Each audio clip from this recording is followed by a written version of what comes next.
មួយរយៈនេះគឺអត់សូវបានផុសពាក់ព័ន្ធជាមួយនាឡិកាទេបងប្អូនដូចបងប្អូនបានដឹងស្រាប់ហើយថាប្រទេសជាតិរបស់យើងគឺកំពុងតែជួបបញ្ហាសង្គ្រាម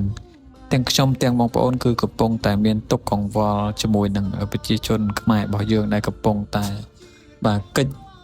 រកទីទួលសុវត្ថិភាពចឹងណាបងប្អូនបាទគឺយើងមានការព្រួយបារម្ភយ៉ាងខ្លាំង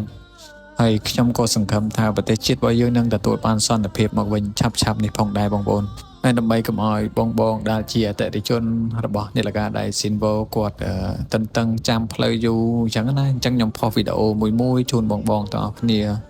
ហើយសម្រាប់បងដែលគាត់មានតម្រូវការជាមួយនឹងនាឡិកាដៃ Sinvo បងអាចធ្វើការកម្មងបាន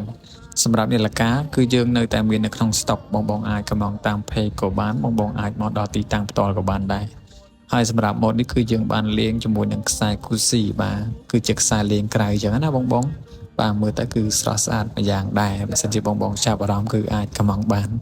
អរគុណច្រើនបងទាំងអស់គ្នា